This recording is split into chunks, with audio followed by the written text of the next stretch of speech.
So, thank you very much for the warm introduction, and it's a pleasure to follow Richard. And I think what I would say is that if you can be inside the tent and do fabulous science and have an influence, that is definitely something that you must do. And we all rely on that. And it's only with that robust science that we actually know how bad things are, but also how we might improve things. So it's important that, Richard, you continue your work with the RSPB and every other scientist in your position. My own field, before my own field, I need to thank people who've been helping me with the slides and research. And here we are, sitting in the road, not glued to it, but we're wearing our trademark white lab coats. Now, many of us only work with data, so we actually had to go and get one. But it's become our trademark, and it's identifiable as a scientist in the same way as when doctors for Extinction Rebellion do their actions. They wear hospital scrubs, and they have bold doctor, anaesthetist, nurse, physiotherapist, and if you need one, psychiatrist. So we have all our job titles in front. We just have a generic, I'm a scientist. So I work on animal behaviour, and specifically pheromones. So these are the chemical signals that are used within a species. And I actually had a secret ambition to give this lecture on this stage, but not about climate and biodiversity crisis, but about pheromones. Because one of the most wonderful things, as you may know, is that Darwin was very keen on smell. And in his 1871 book on sexual selection and the descent of man, he's got a wonderful passage about, in the season of love, the crocodile's haunts are filled with a musky odour. Now, you wouldn't get that through an editor now, but it is one example among many where he talks about smells being just as important as the peacock's tail. But in 2018, it was time to start the third edition of the book. But the more I looked around me, I realised that most of the animals that I was going to be writing about were going to be dead very soon, certainly in the lifetime of my student readers. The land habitats were disappearing, the oceans, the coral reefs were in peril both from the rising sea temperature, but also acidification. And surely, rather than writing the third edition, and I am a slow writer, it would be better to try to stop the emergency rather than simply recording it. And that's what led me to join protests. So this is me saying I'm a scientist on my lab coat, and David Attenborough says civilization is on course for collapse, yet the newspapers say nothing. And the reason for the placard is that we're outside News International. That's Murdoch Tower, which faces the Shard at London Bridge. And you could say that we were close to the empire of evil. And newspapers are really behind many of the problems, and of course the other media that Murdoch controls, in particular Fox News in America. And as I was standing there, what was crossing my mind was, you know, that the right-wing press, the tabloid newspapers in particular, are always looking for ways to denigrate and delegitimize climate protesters. It's what they do. And I realized I was almost a tabloid editor's wet dream. All I had to do was look out. I'm white, I'm middle class, and my name is Tristram. It just gets worse. If they were to look at my background, they'd see my life of hardship has taken me from being a student at Cambridge to a lectureship and associate professorship at the University of Oxford for 20 years. But there's more. My natural habitat as a Tristram is Waitrose. And I've not always been a good environmentalist. If they were to look back, they would have seen that until recently, all you had to do was offer me a keynote speech in Japan, and I'd be on the first flight faster than you can say fossil fuel. So basically, there are so many things that make you vulnerable. But nonetheless, it is important to protest. So my plan is to outline the emergencies following Richard's exposition, what governments do, why make peaceful protest, and why scientists should too. And I want to leave you considering that we're justified in peaceful protest, that you might want to join them in one of many, many different ways. It's not all about glue and arrest. And that I also hope you'll speak with friends and family more about climate change, and that even if you're not protesting yourself, that you will go and support those protests with donations and words. So we're really down at the bottom on the Biodiversity Intactness Index, which I think comes from this museum, and 41% or so of the UK plant and animal species have declined since 1970, and the decline is accelerating. It's mostly due to habitat loss, but climate change plays its part. And being an ecologist now really just seems to be about writing obituaries for the species as they go. Now, you've seen this slide already. I liked it a lot too. And in terms of sustainable production and sustainable consumption, those would go a long way towards stopping climate change also. And the reason for mentioning this slide is that conservation only is not enough. We also need to repair the planet. Now, this direct relationship means that the temperature effects of emissions can be predicted. Now, I know you don't need reminding about any of this, but it's important for some of the points I want to make. So, temperature rises are very predictable. And indeed, here is a set of predictions from 1982. And what you can see is in black the predictions of atmospheric carbon dioxide and the temperature effect of that carbon dioxide.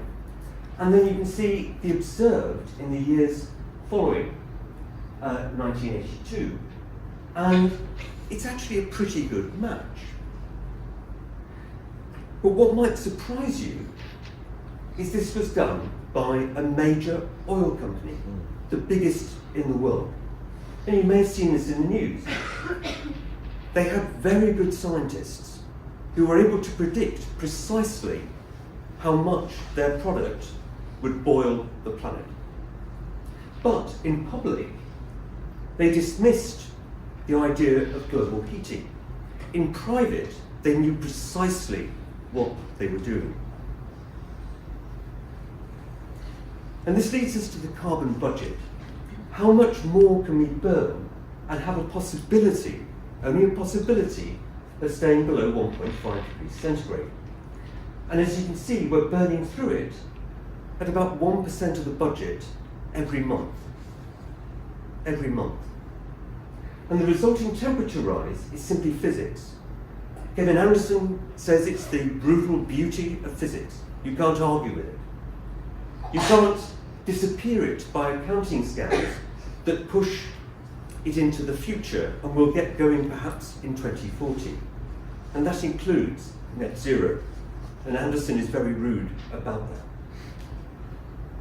But the carbon cut needs to start now. And this is the thing that I really can't get my mind around, because as you look at what governments are doing, there is almost complete inaction. Is a 10% emissions cut every year from today, not starting next year, from today. And instead of that drop, we're increasing it at about 1.5% per year.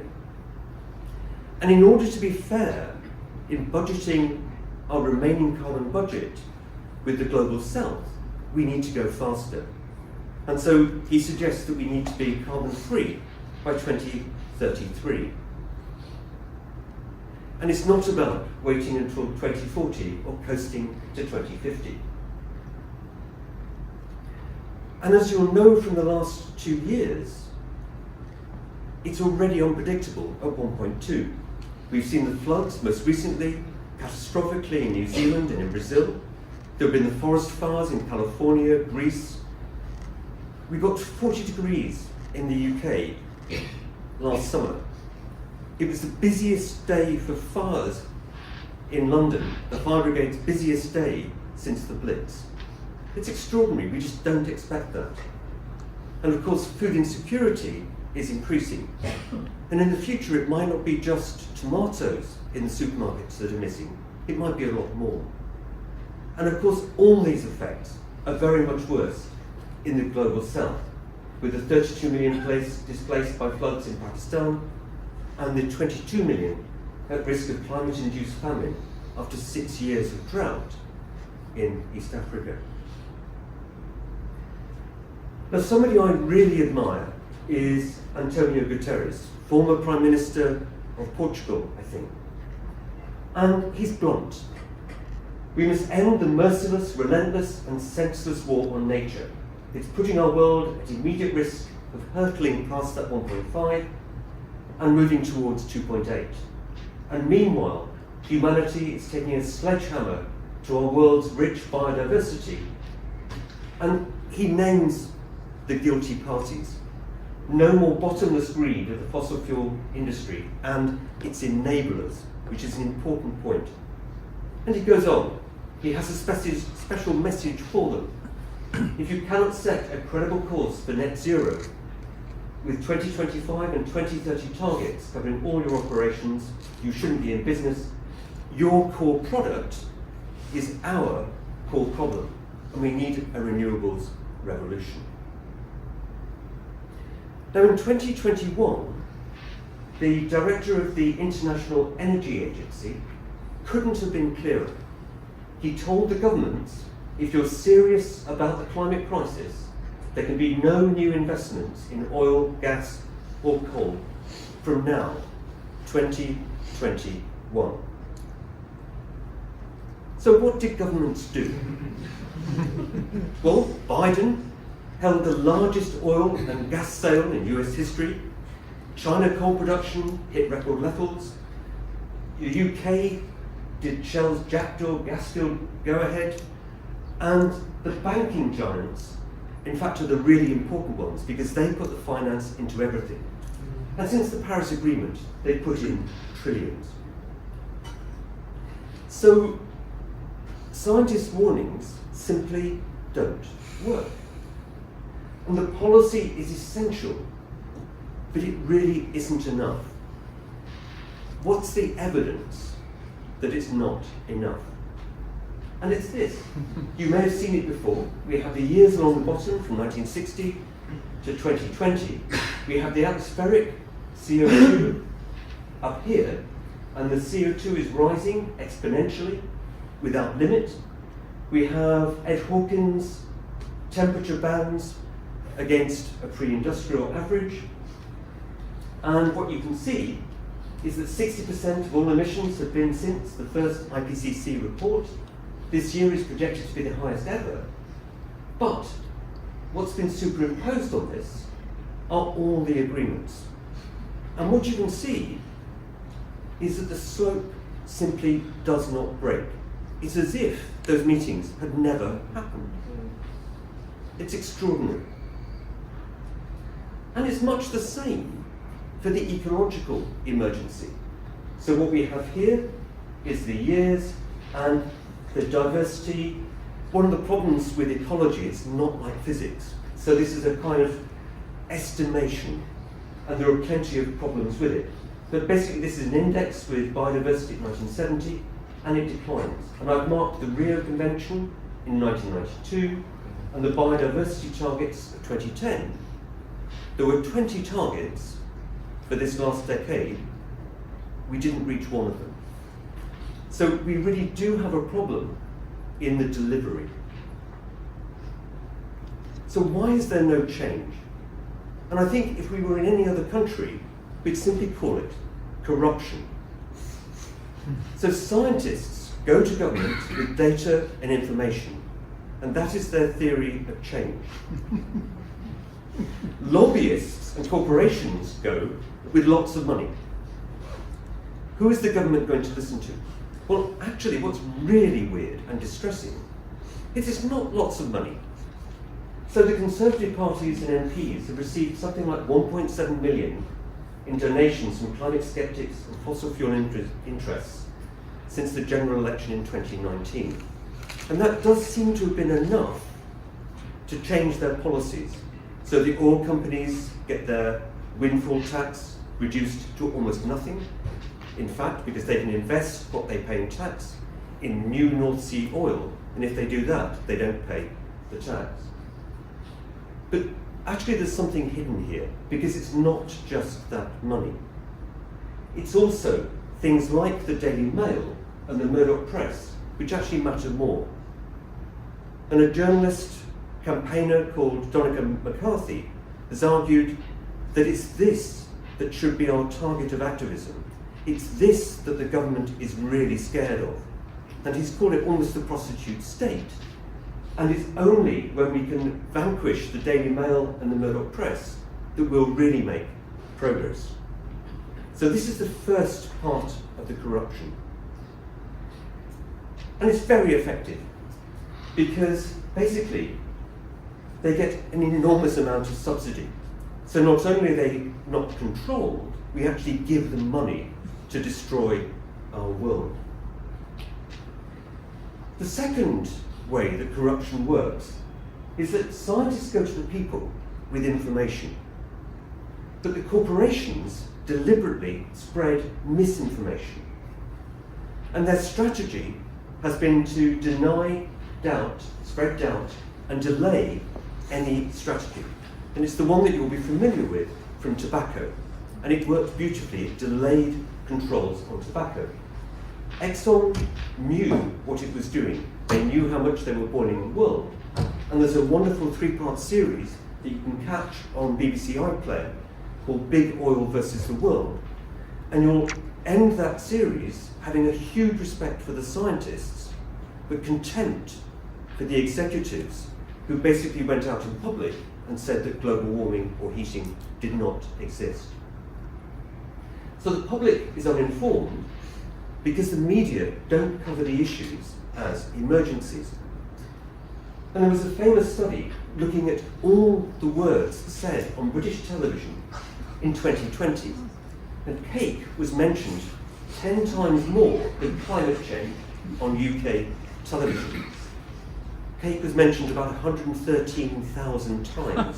They went through the subtitles, that's how they did the research. What's even sillier is that banana bread was mentioned more than solar energy and wind power combined. But there was a silver lining. Birds were mentioned almost as often as cake. So they hit 97,000 mentions. But climate was only mentioned about 12,000 times. It is basically, I think, probably just down to Bake Off, but we just don't talk about it. And what this means is we're very well informed about cake, but we don't know that much about climate change and how serious it is in the short term, not the distant future of 2050. And if the public doesn't demand change, then politicians don't deliver it. And the only thing that really seems to cut through is an action like this. And this was, of course, in the National Gallery. That's tomato soup thrown onto Van Gogh's sunflowers. I only wish I could say that Phoebe Plummer on the left is a scientist. But we can't claim her. She's an art historian and she knows what she was doing. The painting was very well protected. But it cut through the media in a way that nothing else seems to have done. And I've had quite a number of conversations with friends who happen to be bankers, disagreeing about the soup, but actually having a moment to talk about climate change when we wouldn't have done otherwise. It really has become a topic of conversation. And this really comes to the the focus, the nub of it. Greta sums it up as, I want you to act as if you would in a crisis. I want you to act as if our house is on fire, because it is. And I think it's that sense of urgency which is actually not part of any of our lives. I go to the supermarket, I go through my life, I spend far too much time on Twitter. It's as if the crisis simply isn't happening. And scientists really have tried everything. Who better to ask than the authors of the IPCC? And this was a study, I think, that was in Nature in about 2018 or so. And of the authors surveyed, 81% agreed that that advocacy in climate was important, and that 66% of them engaged in it. And in a bit more detail, what kind of advocacy did they engage in? They promoted science through speeches, publications, they contacted lawmakers, they signed endless letters and petitions, as everybody in this room has.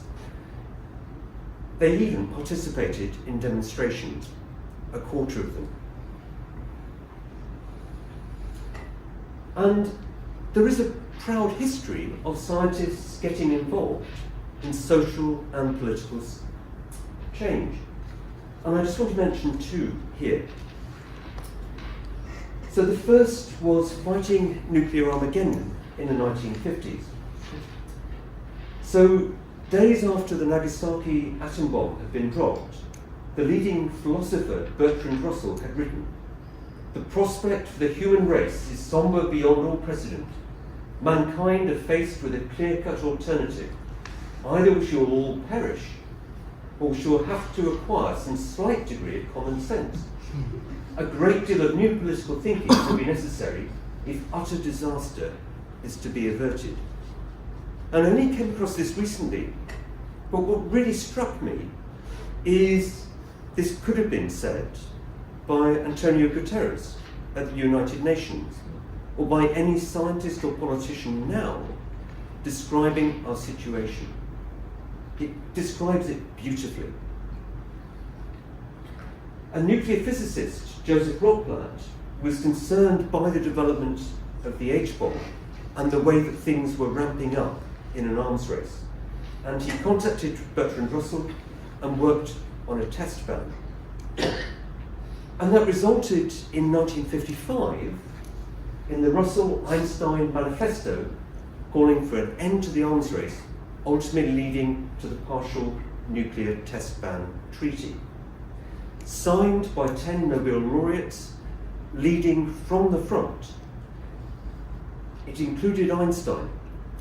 And so far as we know, the letter giving his signature an agreement to be part of that declaration was his last act just before he died. And in fact, there's a story that Bertrand Russell had been to see him in Princeton. He came back to Europe, and on the flight, the pilot said, "Einstein has died." And he thought, we're sunk, because Einstein is the most famous scientist, and without him, we will lose a lot of influence. But when Russell got back to his hotel, he found that in the post had been Einstein's signature. So he was able to open the letter, and there it was. So that's why we know it was his last letter. Rotblat was given the Nobel Prize, Peace Prize in 1995, and he observed that the idea that scientists should take an active part in world affairs was evidently approved by public opinion. And that should embolden us when we're thinking about how far we should go along the line of activism.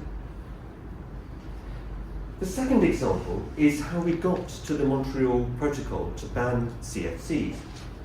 So Sherry Rowland and his postdoc discovered that each CFC molecule from aerosol cans and other sources was going into the stratosphere and could destroy the ozone layer, and that hole was developing. But Sherry actively campaigned to get change. The industry, which had a lot of influence on Congress, was not happy. Sherry really had to campaign, and he was ultimately successful. But what he said in his Nobel Prize speech was this: what's the point of having developed a science well enough to make predictions if, in the end, all we're willing to do is stand around and wait for them to come true? And I can imagine climate scientists around the world and those people working on biodiversity and predicting that downward slope thinking very much the same thing. What is the point in standing around and just watching it happen? Now, why did all those scientist-led campaigns succeed and climate change is resisted? And I think the answer is this. The nuclear test ban was easy because it was only up against two superpowers in the middle of a Cold War. And the CFC ban was only up against a major, rich chemical industry. Think Dow. But what we have with the fossil fuels is the most profitable industry in the history of humankind. And the profits are 3 billion a day for the last 50 years. And the way they've spent that money is to buy every politician on both sides of every government or opposition. They have both the Democrats and the Republicans. And they've used that to delay action on the climate crisis. So scientists have tried everything else. What's left? And that's where we come to the thing which Richard has already mentioned, which is peaceful civil disobedience. So on the left we have the suffragettes, who it has to be said were not always peaceful. We have Mahatma Gandhi and the non-violent campaign for the independence of India.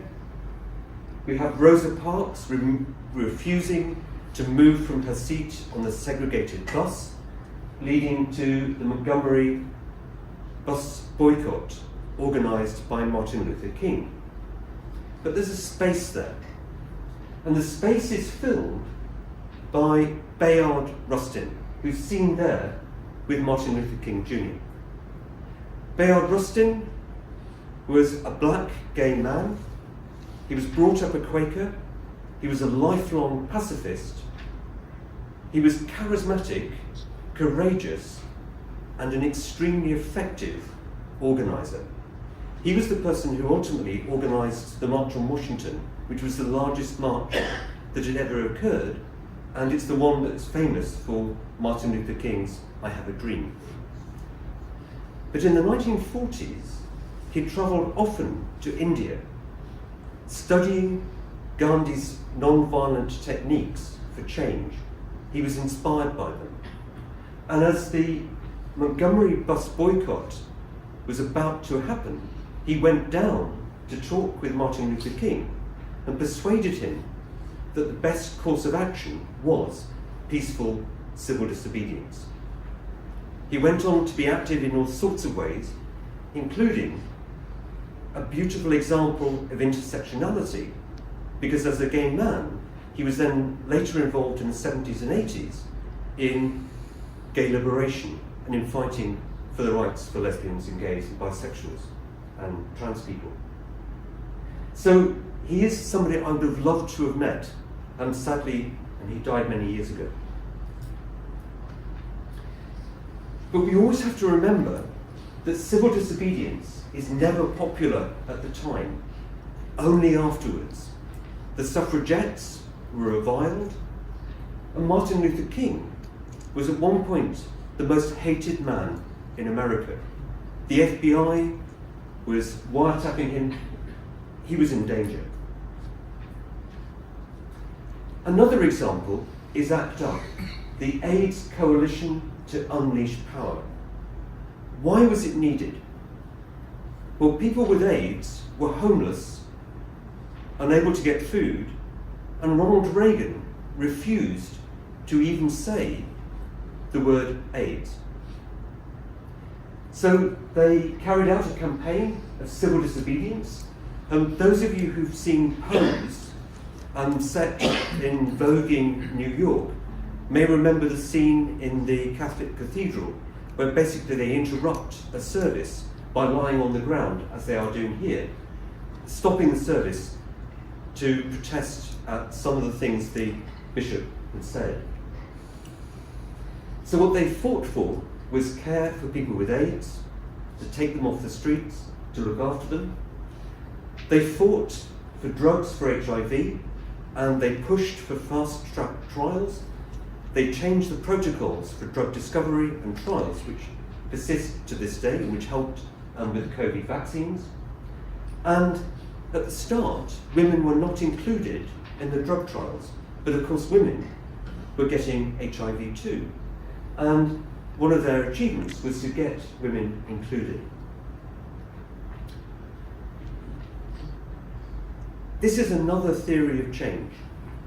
Challenging authority is required to get that change. So power is basically given by consent, but it can also be withdrawn. And the idea of civil disobedience is that it creates pressure on the government or authorities, and it forces a dilemma. Will the state repress the people protesting? And that's something which actually, with the government legislation at the moment, does look as though they're trying to do, to basically make it harder to protest in the UK than in Hong Kong. And then what we hope is that if the protest is widely supported, then change becomes possible, because the government actually has no choice. There comes a point at which repression simply doesn't work. And Martin Luther King put it this way: we who engage in non-violent direct action are not the creators of tension. We're not, as it were, blocking roads and annoying people. We merely bring to the surface the hidden tension that is already alive. And Frederick Douglass, who was born a slave, but was a notable campaigner for abolition and became an essayist and public speaker all over the world, he says, "Power concedes nothing without a demand. It never did, and it never will."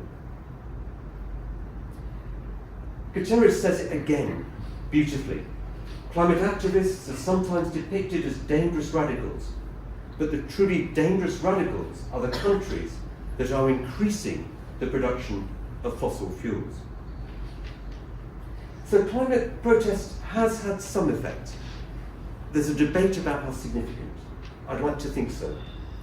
So here's Extinction Rebellion outside the Bank of England, protesting about fossil fuels. And when there are floods, people are very concerned about the environment. But actually, the complete bringing to a standstill of Oxford Street and the bridges across the Thames by Extinction Rebellion in 2019 actually did bring it up the agenda. Because in a way similar to the soup, it actually simply had to be reported and couldn't be ignored. For a brief moment, we changed Theresa May's mind. Not as much of an influence on Truss, but they at least did declare a climate emergency, even if they intended to do nothing about it. And for a brief nanosecond, the Daily Express went green.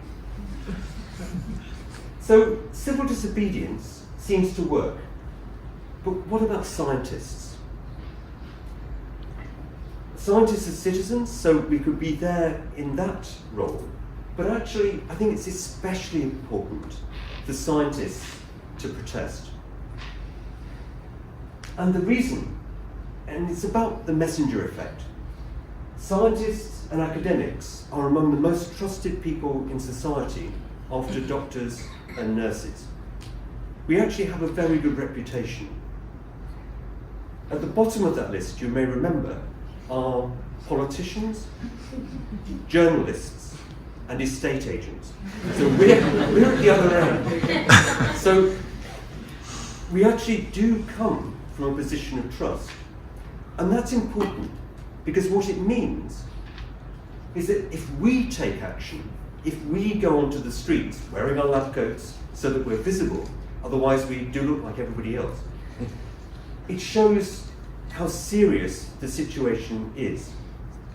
And also, it shows how seriously we take it. Because it would be kind of weird if we thought the world was going to end and we just thought, well, that's okay, and went on with our lives. It's actually shown that we take it seriously too. The second thing is that scientists lend legitimacy to the climate movement and challenge stereotypes.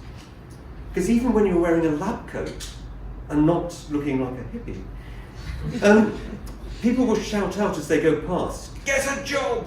or something. And I'm retired, but my fellow scientists, so I sometimes say, yeah, I would, but my fellow scientists who are actually working do shout back, "I ought to be in the lab, or it's my day off." So the fact that scientists who are trusted are there with the demonstrators adds weight to the protests. And again, there's a distinguished history. So here's Carl Sagan in the 1980s, smiling from the bus and waving. He's been arrested at a protest, I think, in Nevada for a nuclear test.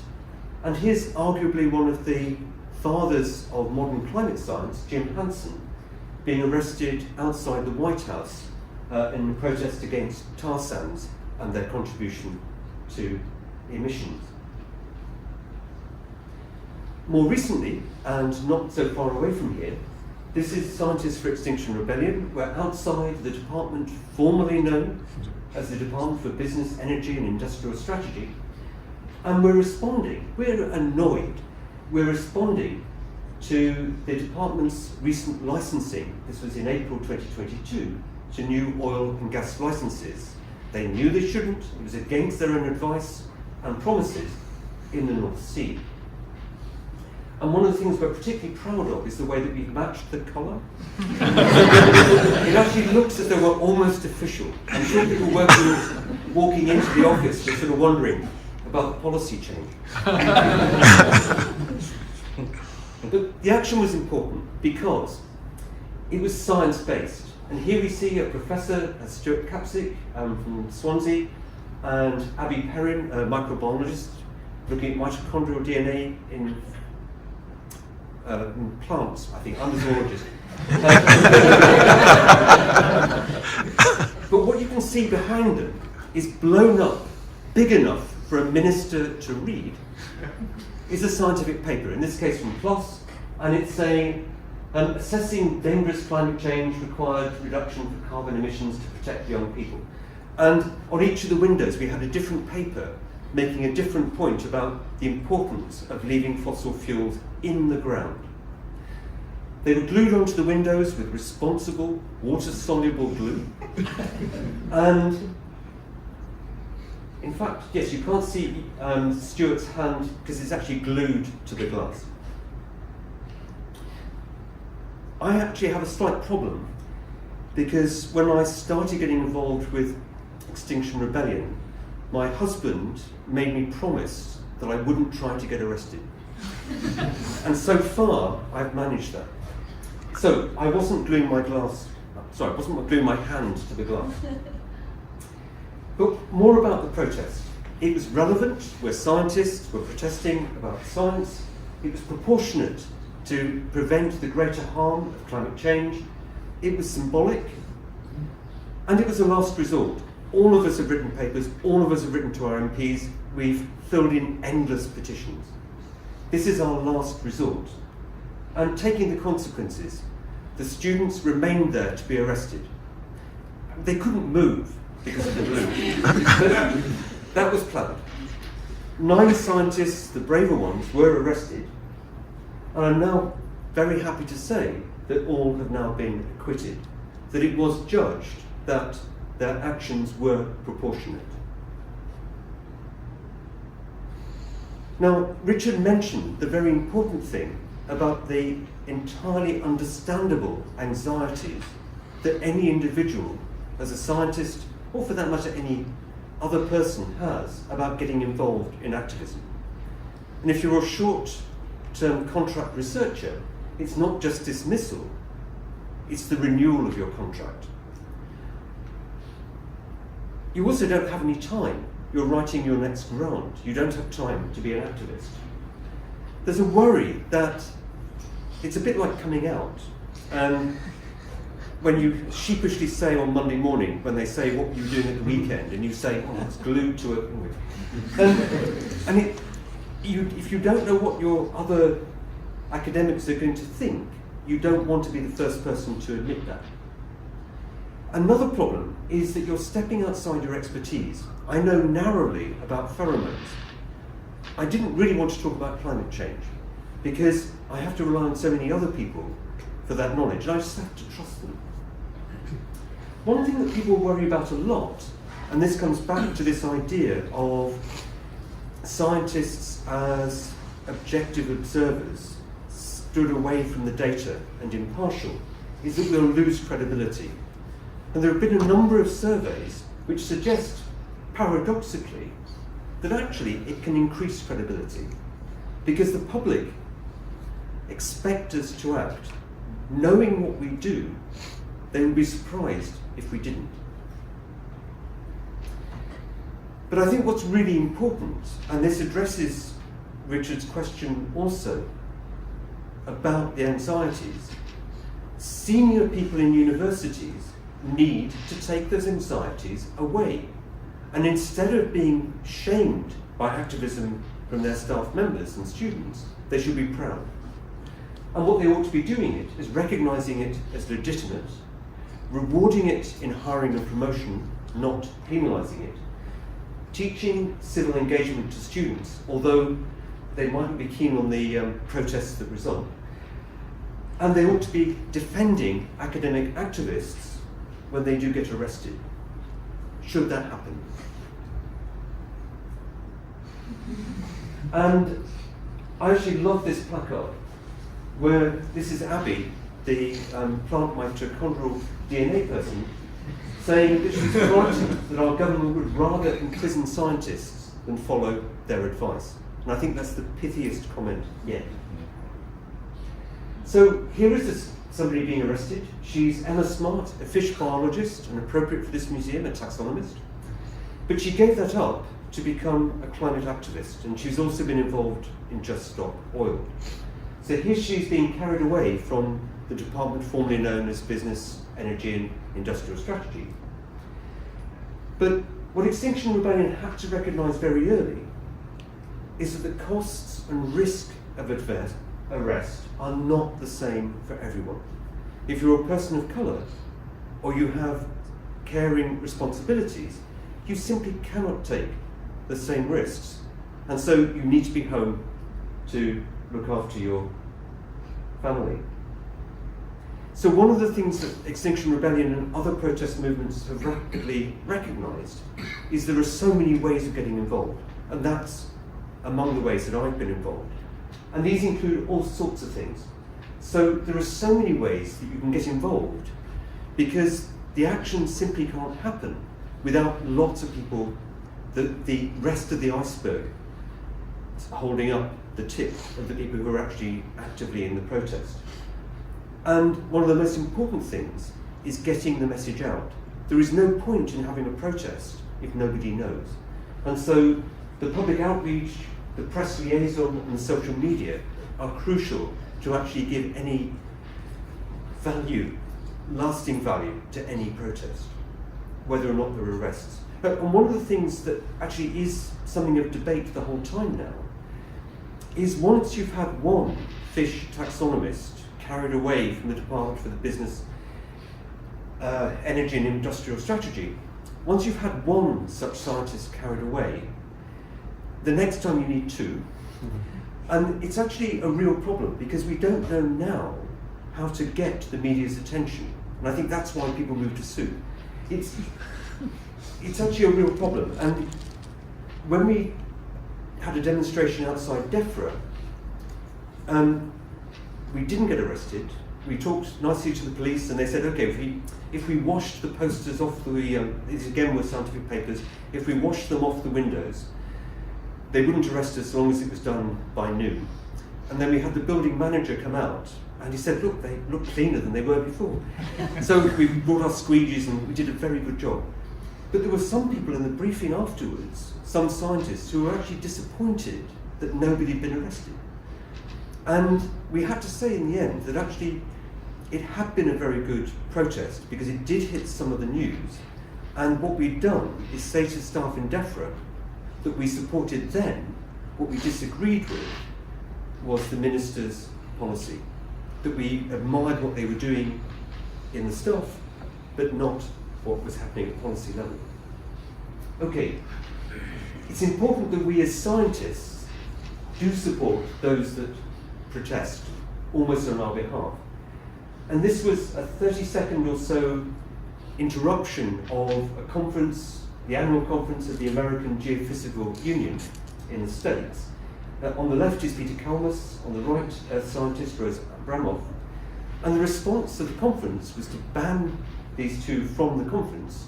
They got down from the stage as soon as they were asked to, but they banned them from the conference and actually took them out of the abstract book and sort of made them unpersons. And in response, there was an extraordinary letter-writing campaign. 2,000 scientists from around the world, including Jim Hansen, who you remember had been arrested outside the White House, basically calling out the Geophysical Union for, on the one hand, having a policy which said they were very concerned about climate change, and on the other, behaving so draconianly when it was brought to their attention.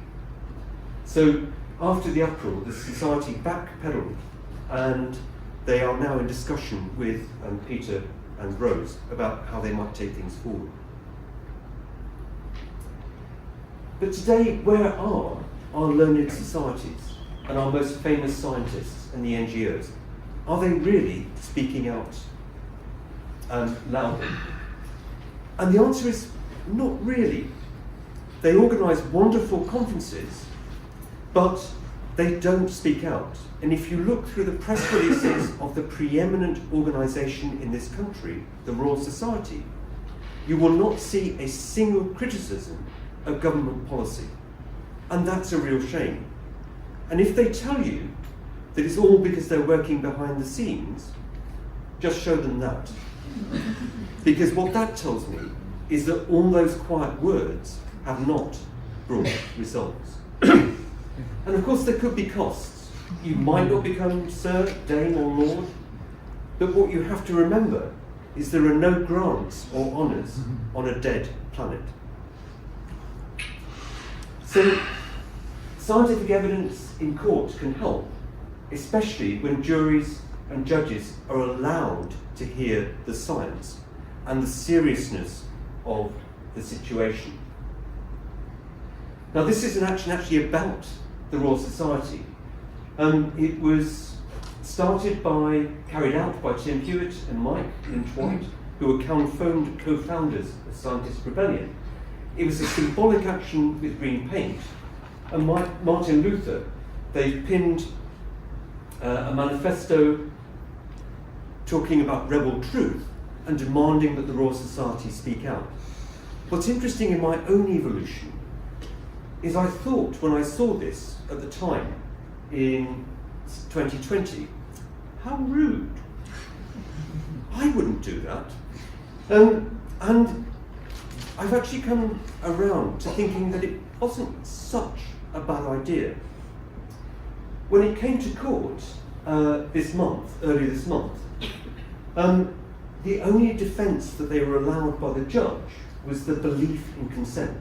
And basically what they had to do was convince the jury that the Royal Society, if they had known how serious the climate emergency was and how effective non-violent protest was, that the Royal Society would have consented. And what's amazing is the Crown Court jury agreed, and they were both acquitted. But George Monbiot, in an important article, says that if you can't raise those issues in court, then basically it's not telling the whole truth. And one of the defendants in a recent trial said, it's as if you had hit someone in self-defense but were not allowed to say you were being attacked. The judge refused our only two defenses, necessity to act and proportionality. How can we talk about this action without saying why we did it? Scientists are saying that actually we can no longer carry on as normal. Scientists must act on our own warnings. Peter Kalmus, who you saw on the stage, is there locked to the doors of a bank, and what he says is that it cut through the distractions of everyday life, and people started to notice that. If you're interested in the motivations of scientists who become activists, there's a great podcast series by Peter Knapp, who's gone back to being an air quality scientist doing a PhD. And if you search tipping points and Peter Knapp, you'll find him. So I've got about 5 more slides, and I will be finishing soon. Well, we need to have time for questions. Yeah, I need my time. So, RSPB, and it wouldn't be fair not to mention them. So, we think of them now as a pillar of the establishment. But actually, as you may know, it actually started as a protest. And it was Emily Williamson who was protesting about the extinction from bird feathers, or rather, the birds died when the feathers were taken. And with 3 other women, she started the Society for the Protection of Birds. And in 1921, they had success with the Plumage Prohibition Act, banning the import of plumage.